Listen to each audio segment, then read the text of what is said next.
Je suis très content et très heureux de dédier.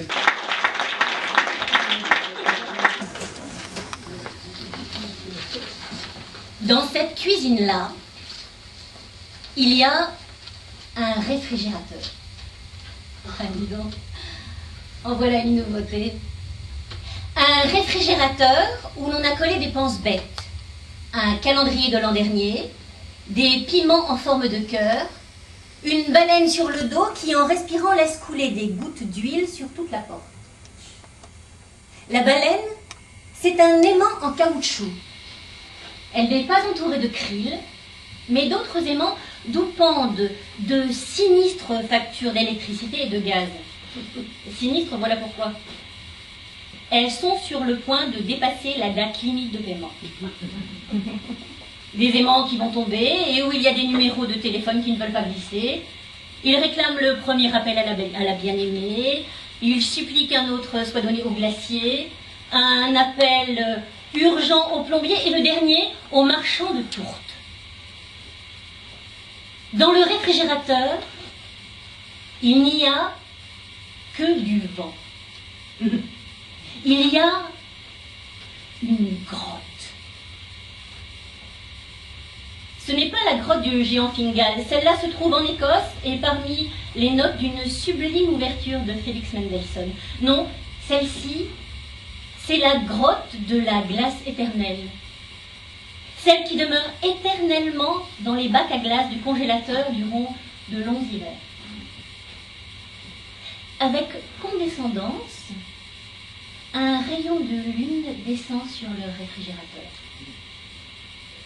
Un vieillard à moitié endormi, qui souffre d'insomnie, arrive sur la pointe des pieds dans la cuisine, sur la pointe des pieds. La faim le pousse, mais il n'a pas l'intention d'être découvert pendant son incursion dans la cuisine. Il ouvre la porte du placard, mais il ne trouve qu'une louche et un flacon sans couvercle. À l'intérieur, les vestiges préhistoriques d'un biscuit Santiago.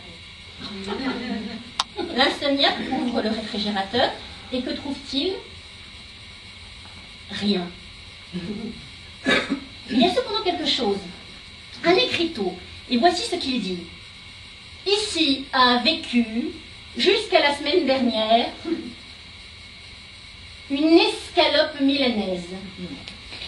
La porte est refermée avec une pudeur extrême. Et alors? J'ai soif.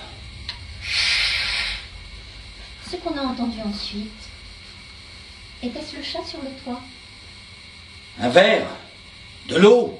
Miaou! Un miaulement répond. De la glace. Miaou! Miaou, miaou! Miaulement de l'aria. Si tu m'écrases la queue, douleur je n'aurai. Le noctambule ouvre à nouveau le réfrigérateur et aussitôt après, la porte du congélateur. Le congélateur semble un vaste territoire glacé. Et il ne renferme qu'un glaçon. Un glaçon solitaire qui est extrait avec délice de son habitat. Le buveur nocturne est sur le point de le mettre dans son verre.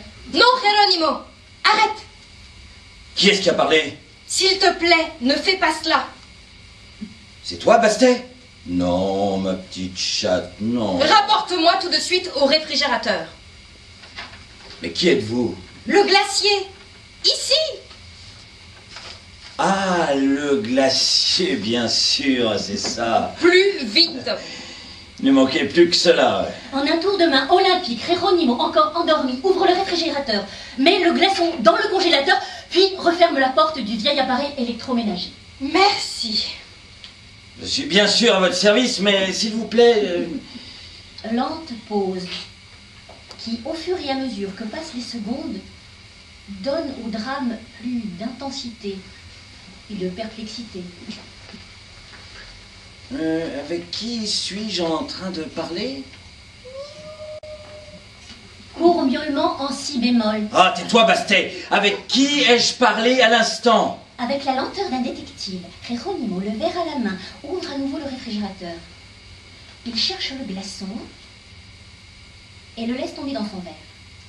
Ici, dans le village, l'été venu, les chats chantent la nuit et les glaçons font les fanfarons. Geronimo, s'il te plaît, ne fais pas cela. Est-ce qu'on peut savoir pourquoi? Je suis un glacier. Ah! Et alors?